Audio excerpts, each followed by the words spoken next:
మత్తయి సువార్త 7వ అధ్యాయము. మీరు తీర్పు తీర్చకుడి, అప్పుడు మిమ్మును గూర్చి తీర్పు తీర్చబడదు. మీరు తీర్పు తీర్చు చొప్పునే మిమ్మును గూర్చియు తీర్పు తీర్చబడును. మీరు కొలుచు కొలత చొప్పుననే మీకును కొలవబడును. నీ కంటిలోనున్న దూలము నెంచక నీ సహోదరుని కంటిలోనున్న నలుసును చూచుట ఎలా? నీ కంటిలో దూలముండగా నీవు నీ సహోదరుని చూచి నీ కంటిలోనున్న నలుసును తీసివేయమని చెప్పునేలా? వేషధారి, మొదట నీ కంటిలోనున్న దూలమును తీసుకొనుము, అప్పుడు నీ సహోదరుని కంటిలోనున్న నలుసు తీసివేయుటకు నీకు తేటగా కనబడును. పరిశుద్ధమైనది కుక్కలకు పెట్టకుడి, మీ ముత్యములను పందుల ఎదుట వేయకుడి.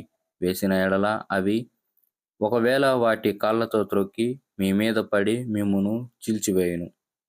అడుగుడి మీకు ఇయ్యబడును, వెదకుడి మీకు దొరుకును, తట్టుడి మీకు తీయబడును. అడుగు ప్రతివాడు పొందును, వెదుకువానికి దొరుకును, తట్టువానికి తీయబడును. మీలో ఏ మనుష్యుడైనను తన కుమారుడు తన్ను రొట్టెను అడిగిన ఎడల వానికి రాతినిచ్చునా? చేపను అడిగిన ఎడల పామునిచ్చునా? మీరు చెడ్డవారై ఉండియు మీ పిల్లలకు మంచి ఈవులను ఇయ్యనెరిగి ఉండగా, పరలోకమందున్న మీ తండ్రి తన్ను అడుగువారికి అంతకంటే ఎంతో నిశ్చయముగా మంచి ఈవులను ఇచ్చును. కావున మనుషులు మీకు ఏమి చేయవలెనని మీరు కోరుకుందురో అలాగుననే మీరును వారికి చేయుడి. ఇది ధర్మశాస్త్రమును ప్రవక్తల ఉపదేశమునై ఉన్నది.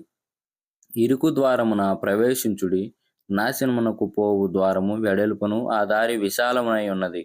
దాని ద్వారా ప్రవేశించువారు అనేకులు. జీవమునకు పోవు ద్వారము ఇరుకును, ఆ దారి సంకుచితమునై ఉన్నది, కానీ దాన్ని కనుగొను వారు కొందరే. అబద్ధ ప్రవక్తలను గూర్చి జాగ్రత్త పడుడి. వారు గొర్రెల చర్మములను వేసుకొని మీ వద్దకు వత్తురు, కానీ లోపల వారు క్రూరమైన తోడేళ్ళు. వారి ఫలముల వలన మీరు వారిని తెలుసుకొందురు. ముండ్ల పొదలలో ద్రాక్ష పండ్లైనను, పల్లేరు చెట్లను అంజూరపు పండ్లైనను కోయుదురా? అలాగుననే ప్రతి మంచి చెట్టు మంచి ఫలములను ఫలించును, పనికి మాలిన చెట్టు కాని ఫలమును ఫలించును. మంచి చెట్టు కాని ఫలమును ఫలింపనేరదు, పనికి మాలిన చెట్టు మంచి ఫలములను ఫలింపనేరదు.